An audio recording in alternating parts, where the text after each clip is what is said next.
Mike Fairborn and Mark Rosen bring you Channel 4's 10 p.m. report.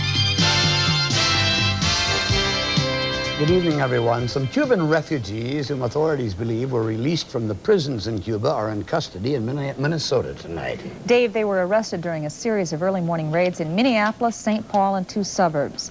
It was an attack on crime that was associated with the Mario boat lift. That's the name given to the flood of Cuban refugees to this country in 1980. Tonight, 17 Mario Cubans are in custody on charges of illegal drug and gun dealing, and 5 others are being sought. Trish Van Pilsen reports. These are actually just a few of the 200 or so Mario Cubans police think are involved in drug and gun trafficking in the Twin Cities, the ones authorities could make cases against. Those cases followed 4 months of surveillance and undercover drug and gun buys, much of it at Joe's Bar in South Minneapolis, a hangout for Mario Cubans. During the probe, authorities seized a still unknown amount of cocaine and guns, lots of guns. The people that we arrested were involved, at least some of them, in the illegal sale of 32 guns that our officers and the ATF agents confiscated or purchased. That's an awful lot of gun movement among such a small group of people. Because they've been so heavily armed, police took extra precautions today, assigning a number of officers to each single arrest. In all, 150 law enforcement authorities took part in the raid, but all arrests were peaceful. Police interviewed a number of the suspects arrested today and say the investigation will remain open. There may be more arrests later. Authorities hope that if the suspects are convicted, at least some of them will be sent back to Cuba. That decision will be left to the Immigration Department. With photographers Bill Kemplin and John Seidlitz, Trish Van Pilsen, WCCO Television News, Minneapolis. An interesting story behind today's arrest. It begins with the 1980 Mario boat lift, and it ends in a very stubborn Minneapolis neighborhood where people refuse to submit to violence and intimidation. Dave Nimmer has more in this Insider's report. More than 120,000 Cubans came to the United States in the Mario boat lift of 1980 and 81. And anywhere from 5 to 1,500 wound up in the Twin Cities. No one seems to know for sure. What is certain is that a significant number of them, 107, have committed rape, murder, or assault here. And no one is more aware of that fact than the 13,000 people who live in the Whittier neighborhood on the edge of South Minneapolis. At one bar alone, Joe's on East 26th Street, there's been a shooting, a stabbing, and more than a dozen shots fired, all in the last year. We've got an excellent neighborhood with bars and restaurants and entertainment, and we don't want that kind of problem in the community, sales of weapons and sales of drugs. The result of that is violence, and the shootings that have occurred over the last summer and this fall. It instills a lot of fear in the community. It's bad for business, and it's unsafe. Story and others contacted police last summer asking for help. They even hired an off-duty policeman to walk the streets. The news of this morning's arrest was greeted with cheers by those who operate or own businesses next to or near Joe's Bar. Lee Poppenhagen, for instance, has owned and operated Lee's Cleaning and Laundry Village for 18 years. And he says the last couple have been particularly troublesome. The nearby violence, of course, caused him worry for the safety of his employees. But that wasn't all. The biggest part was the people that were buying drugs or whatever they were buying were using my parking lot to leave their vehicles, and then they disappear for 3 to 5 minutes, and then they'd be back. I had no control. It was a nightmare, I'm sure you understand. Poppenhagen acknowledges that the arrest of 22 reported bad actors isn't going to turn the neighborhood into a safe haven. But he's happy as hell today, he says, because at least it's a start. Dave Nimmer, WCCO Television News in South Minneapolis. 2 months ago tomorrow, a chartered plane filled with Minnesotans returning from a weekend of gambling and skiing in Reno, Nevada, crashed at the end of the Reno runway. Tonight, a bit more is known about the final moments in the cockpit of Galaxy Flight 203, and those details come from transcripts released today. Tony Vigneri is here with the latest details. Tony. Debbie, the transcript brings us into the cockpit in the last few seconds before the crash. Conversations between the pilot and his crew as they were taxiing on the runway seemed normal. The flight engineer commenting on the beauty of a falling star he had just seen and the mountains surrounding the airport. All seemed okay until the plane's wheels left the ground. It was just seconds after liftoff that the plane started vibrating. There was a clunking noise. The pilot said to the engineer, "What is it, Mark?" The engineer, "I don't know. I don't know, Al." The vibration increased. The pilot turned left, downwind, to get it back on the ground. They went to full power. The engineer reported, "RPMs look stable. Horsepower is good." While the instruments looked okay, the plane was losing speed and going down.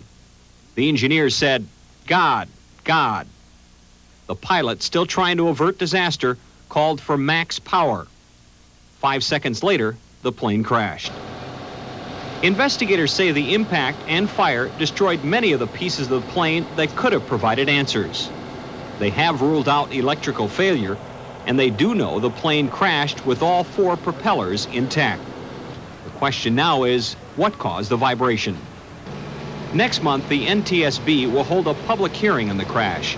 Testimony will be taken from the lone survivor, George Lampson Jr. of St. Paul, the president of Galaxy Airlines, and several eyewitnesses. A final report on why Flight 203 went down won't be made public until this summer at the earliest. So far, more than 35 lawsuits have been filed against Galaxy Airlines by relatives of the victims. Death certificates of the victims were released by the coroner in Reno last week, and the coroner reports that 27 of the victims died from the trauma caused by the crash, 8 from the fire that followed, and 33 others from a mixture of both trauma and fire.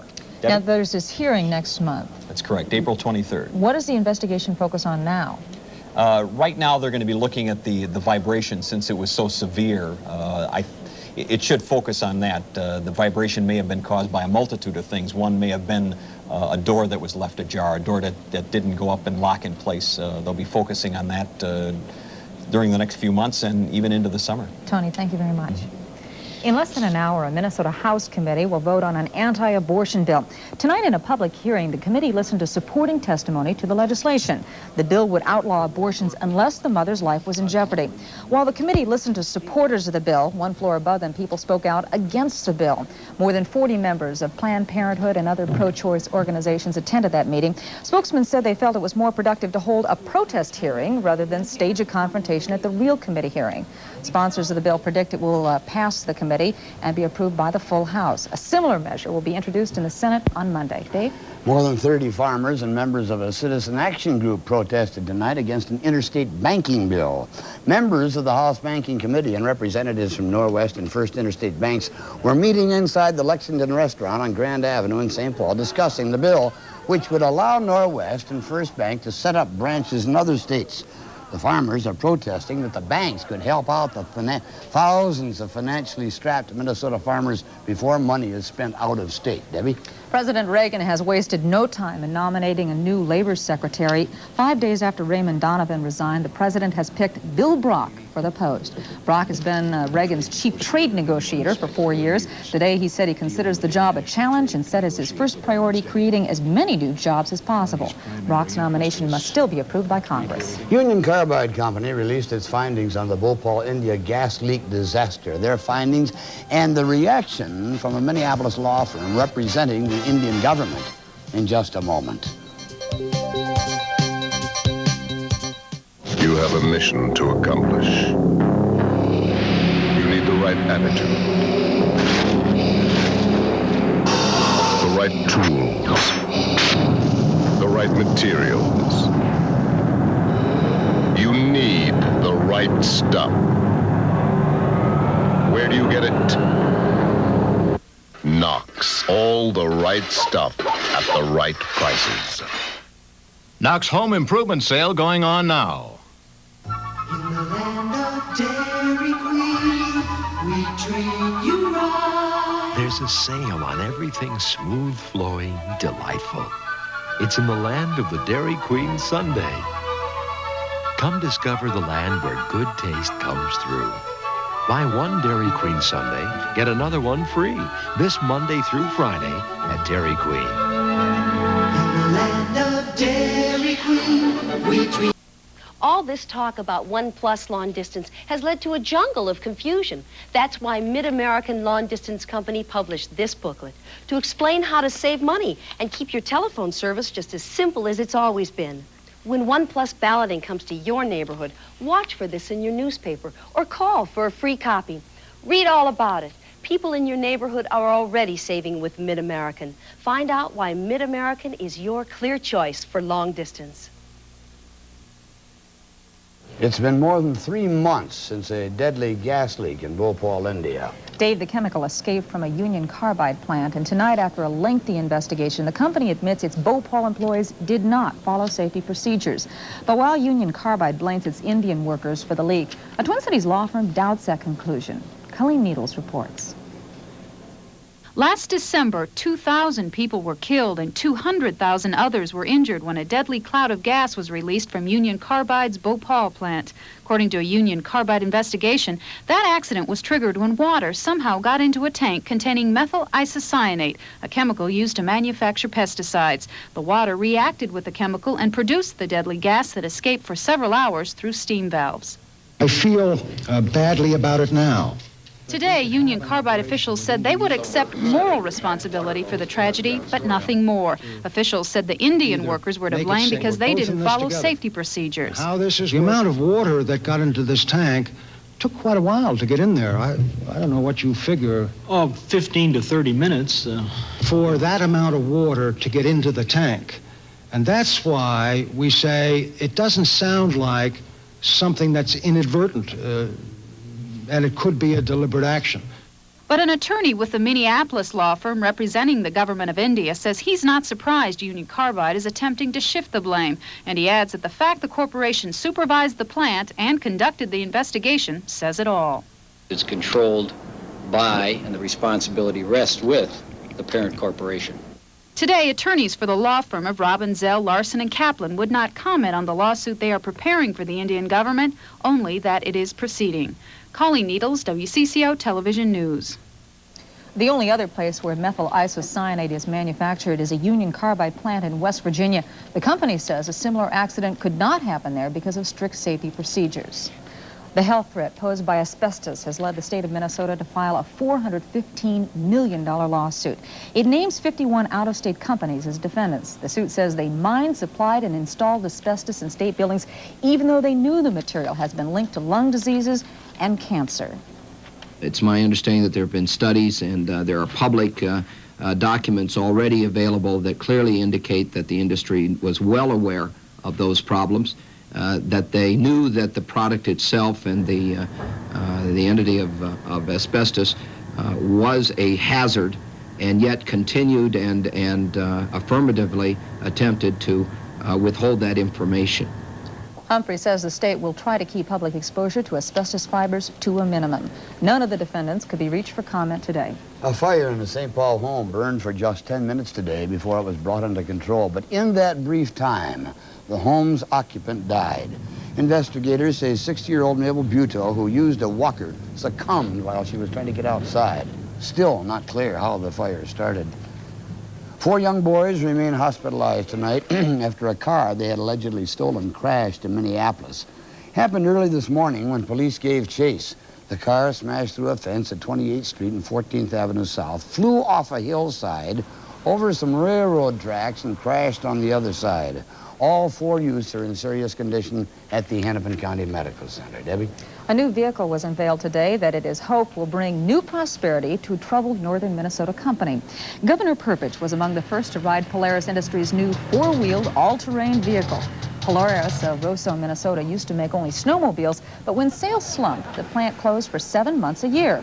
Now the company says these new recreational vehicles will sell anywhere in any season. And it is hoped that consumer demand will keep the Polaris assembly lines rolling year-round. Okay, let's hear it for 28-year-old Libby Riddles, who forged into a blinding ground blizzard with the grueling Anchorage to Nome Iditarod Trail Dog Sled Race. It took her 18 days, 20 minutes, and 17 seconds to drive her team of 13 dogs the 1,100 miles, staying at least 4 hours ahead of the other 19 mushers. Libby wins $50,000. Libby and her boyfriend had trained for this match, or this race, for 8 months. and they had invested everything they had. Every cent they had, and that came out $50,000 ahead. What some people won't do for $50,000. First woman ever to win that. Should have given them my dog. They would have come in a day early and pull you around. And with a foot in hand, no doubt. Easy to do that. My dog. Could even lay claim to that thing. Tell you what a nice day we had today and how much better tomorrow's going to be. How does that sound? We were a little cooler today than yesterday because of a little chunk of Canadian air that pushed down over the Arrowhead area, and we were just kind of on the fringes of that, so our temperature was down 6 degrees from yesterday, 49 degrees. Our low last night was 33. We've been above freezing, and even the die-hard snowbanks are continuing to melt out there right now. High temperatures today all around the area. You can see the coolest temperatures right up over northeastern Minnesota. And as that slides off the east, our temperatures will recover tomorrow because there's a big area of 60s just to the south of us and to the west of us. And so tomorrow, as the high pressure drifts off the east, the return flow around the backside of that is going to start pumping warm air in again. But notice how cool it is down here. And the reason why is because they've got some cloud cover down there, and that cloud cover is continuing to produce some rains for them that they really don't need. Show you why here in just a second. We're 38 right now. Temperatures have dropped off into the 20s up in the Arrowhead region, but off to the southwest still into the 40s, and that's why we're optimistic that the temperatures are going to recover, and tomorrow, the first full day of spring, is going to seem more springy than today was. You can look at the spiral band of clouds to the south of us. This has been the main storm track for the last couple of days, continues to be. Right now, 2 to 3 inch rainfalls are falling from Louisiana over into Mississippi, already on saturated ground. There's some real concern down there over some possible flooding because of the rains that are still continuing, and all the way back up into parts of Kansas and Missouri. The upper Midwest, no precipitation falling. The West Coast has another little area of precipitation. That's part of a Pacific frontal system that's starting to push its way in and may kind of foul up part of our weekend here. By tomorrow, the leading edge of that front's going to be into the Dakotas at least, but for us it looks like nothing but sunshine. The south is going to continue to have clouds and rain and thunderstorms, and the makings at least of some snow in the higher elevations of the Rockies as this little low pressure area moves in from the west. They have travelers advisories right now out for the Cascades and the Siskiyou Mountains of northern California and southern Oregon. Our high temperatures should be in the 50s, 60s further out to the west. We even may see some 60s in southwestern Minnesota, and much of the south is going to continue to have temperatures in the 50s, 60s, and 70s. That's a little bit cool even for the southeast. Right now it's 38 degrees in the Twin Cities, the east at 18, 48% humidity, barometer 3016 and falling. Our forecast, clear tonight, a low of around 28 degrees, a beautiful night though, nice clear skies, lots of stars out. Sunny and mild winds out of the southeast, 5 to 20 tomorrow, but back up to 55 degrees. Tomorrow night, a little milder, clear, 33, and for Friday, mostly sunny, and again, a high of right around 55 degrees. The extended forecast, though, here's the one that's going to affect us. It's on the west coast right now. Sunday, a chance of some rain or snow as our high temperatures slide off into the low 40s and the overnight lows dropping below freezing. We're game, though. Yeah, that's nothing. Okay.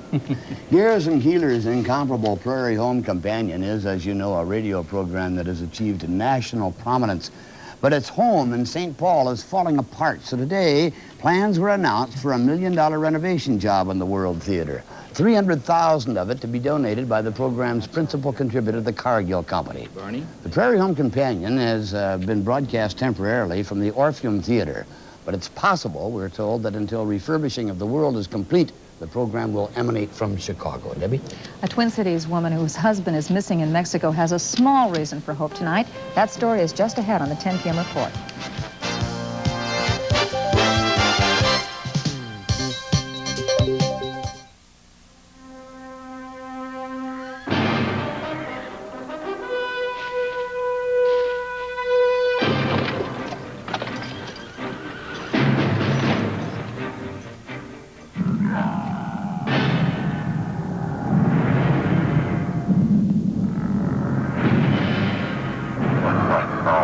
Just when you think that giant companies have all the advantages. Now there's Republic Telecom, a communications company that gives even the smallest business a fighting chance. With phone systems that can save you up to 30%, long distance and 800 number services at a fraction of what the giants pay. A way to double your private lines without doubling your costs, and more.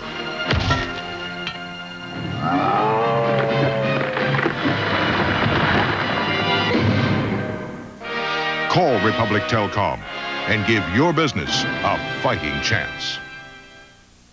We're your Blade X sales team. We and your dealer want your cornfields to be weed-free. All we ask is that you use Blade X at today's rates. We're so sure you'll be pleased with the weed control that we stand behind Blade X with our Satisfied Performance Agreement, which means if you're not satisfied, we'll respray your fields at no cost to you. Sound fair? Yeah! It is. So see your dealer and believe in Blade X. We stand behind it. Barney Hunter, George Dry Cleaner. You city boy? Who you call him boy? Tonight at 10:30 on WCCO television. In Guadalajara, Mexico, a Minneapolis woman has made some progress in the search for her missing husband, but just some. Eve Walker has been trying to track down leads to the whereabouts of her husband, 36-year-old John Walker, who is reportedly in Mexico researching a book on the drug traffic in the area. He was last seen in a restaurant. For days, Eve Walker has been trying to get access to police files on her husband's case. Yesterday, she was successful. Win, and a lot of losses. Eve Walker keeps in touch nightly with the couple's 2 children and vows not to return home until she gets some answers. I can't live like this. I can't, maybe he's not alive anymore. But he's too good for it to end this way, to just... The Walker family has begun circulating flyers asking for donations so they may hire a private investigator. Debbie? Dave, it was a month ago that a U.S. drug enforcement agent was abducted in Guadalajara. His badly beaten body was later found stuffed in a plastic bag on a Mexican ranch. Today, 6 Mexican policemen and 1 former officer were ordered to stand trial in connection with the kidnapping and murder of the agent. That ruling was announced by a federal judge in Mexico City. 3 of the defendants have also been ordered to stand trial for the murder and kidnapping of a pilot who also worked with the drug agent. The former state hospital in Rochester, Minnesota will remain a federal prison hospital. That is the upshot of a ruling today by a U.S. District Court judge. Judge Diana Murphy ruled that a lawsuit filed by an Olmsted County citizens group was without merit. The citizens group claimed that converting the hospital to a prison hospital violated the law, and they alleged that proper environmental impact studies were not done. The group could still appeal the case to a higher court. Dave? True to its word, the Minnesota Civil Liberties Union has filed an appeal against Minneapolis's recently passed opaque cover ordinance, which requires that sexually explicit material, such as that to be found on magazine covers, be kept in sealed wrappers with opaque covers.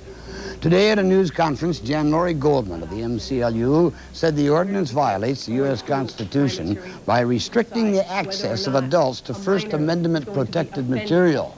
The MCLU is filing the appeal on behalf of 8 bookstores. The North Stars suffered another loss tonight, and Mike Smithson, one of the pitchers the Twins will be counting on this season, saw his first preseason action today. A spring training update coming up.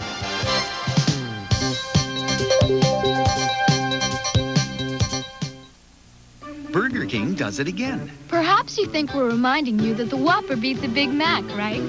Really now, would Burger King do that? Sure we would!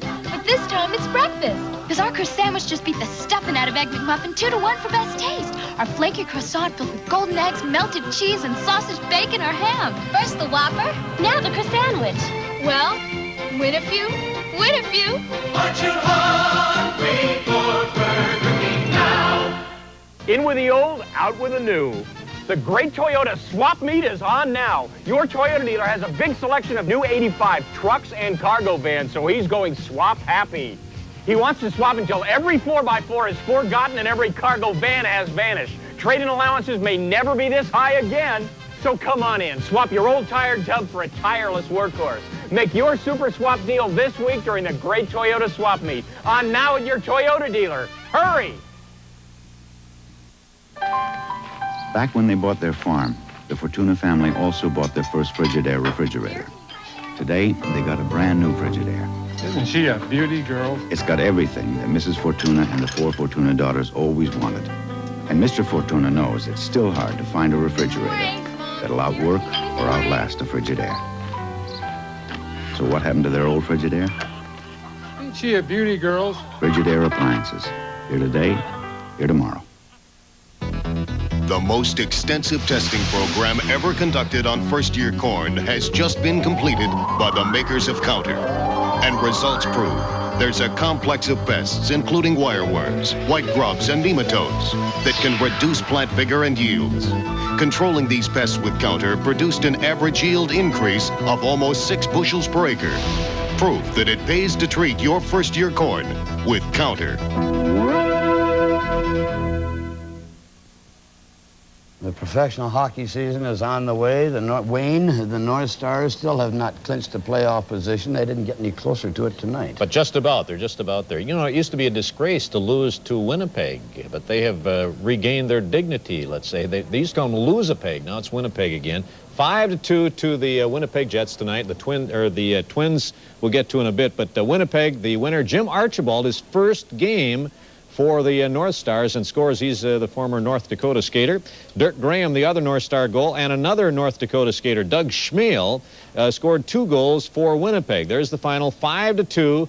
And around the National Hockey League, Detroit defeated Los Angeles tonight 8-6. Edmonton leading Chicago 4-1 in the second. Hartford down St. Louis 3-2. Calgary a 4-2 leader over Toronto in the second period. And Vancouver nipped Buffalo 5-4. The Twins lost a 6-3 decision to a Houston Astros split squad today in the grapefruit play. Ron Davis, normally a reliever, started the game and gave up only 1 run in 4 innings. Billy Gardner wanted Davis to get more work. Maybe he'll start a few games for the Twins this year. Kurt Wardle, however, was tagged for 3 in the 9th.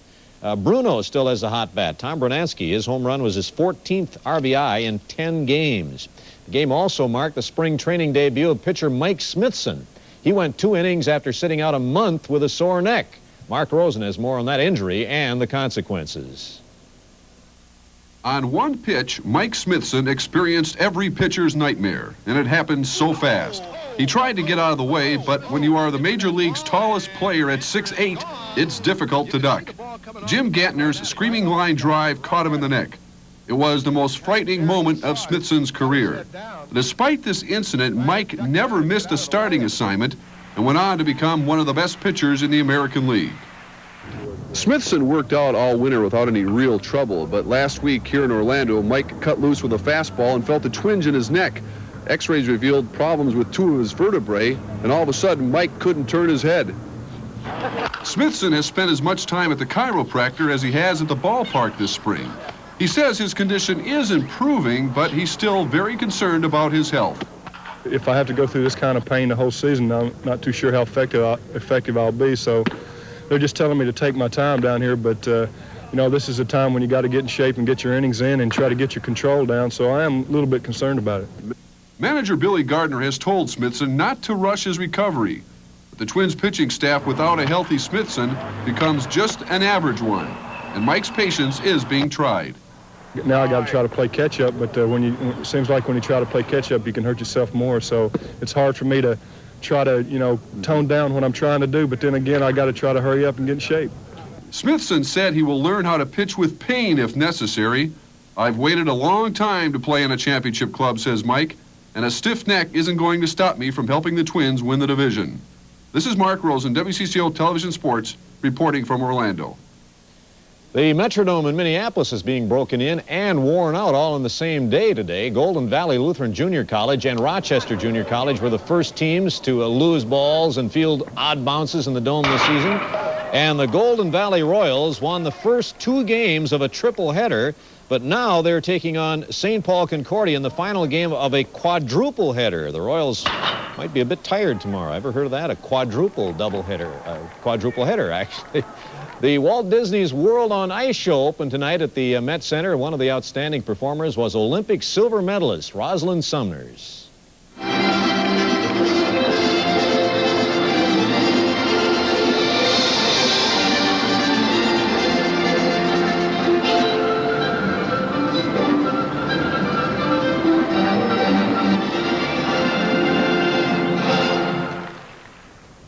Running for several more days at the Met Center. Good. How did you celebrate the advent of spring, the arrival of the vernal equinox? On the plaza of the World Trade Center in New York, an artist named Donna Haney invited folks to stand an egg on its end, which is possible, she says, only at the time of the equinox, when the sun crosses the equator and the axis of the Earth is vertical.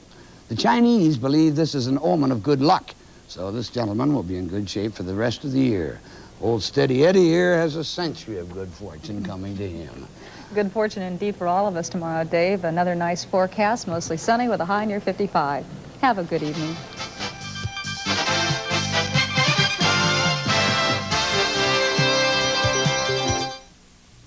Color Tile will stop at nothing to reduce their inventory.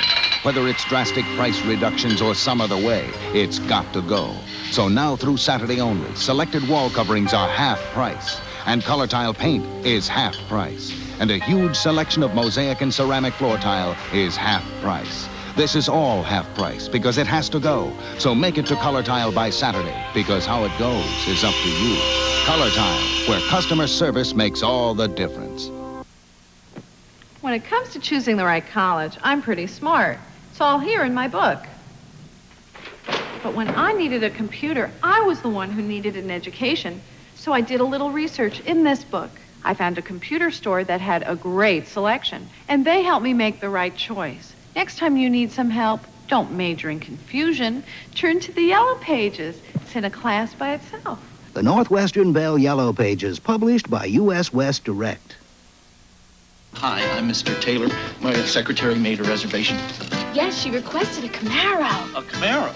I'm afraid that's a bit much. It's only $32.95 a day. And fun to drive. Well, $32.95 weekdays. And the big news is a Camaro on weekends, only $21.95 a day. National's lowest price ever. There it is. Hey, thanks. You deserve national attention. All right. An additional running track, a basketball court, a tennis court, and a swimming pool on the roof. I think that's fantastic. People love to exercise outside when they Definitely. can. Tomorrow on PM Magazine. This may look like a normal modeling session, but there's something very special happening here. Find out how a young lady's chance encounter with the TV critic, Jean Shalit, turned into a touching story of friendship and courage. Then we'll wrap up our three-part series on Rio de Janeiro and go nightclubbing with Brazil's King of the Night. Visit the largest nightclub in Latin America and find out why Rio has a reputation as the city that knows how to party. And after the housework is done, this mother becomes Macho Mom. Find out why she thrives on dangerous sports and makes them safe for kids. That's our lineup for tomorrow's show. Hope you can be here. Have a relaxing evening tonight. See you tomorrow. Bye-bye. Stay tuned for the 5 p.m. report on Channel 4.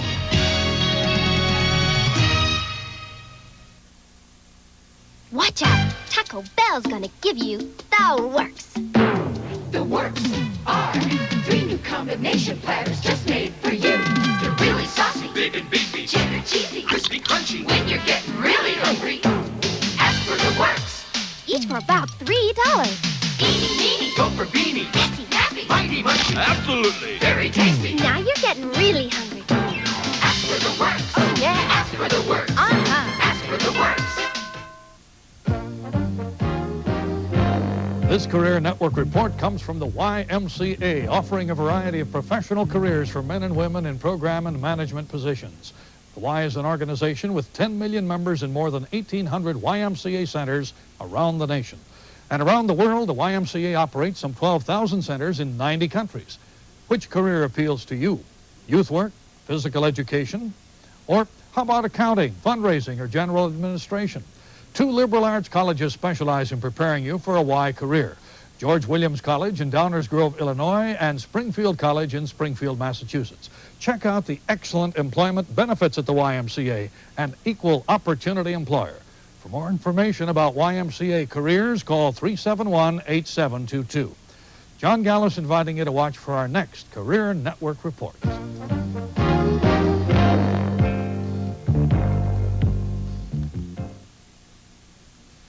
WCCO Television, Minneapolis, St. Paul.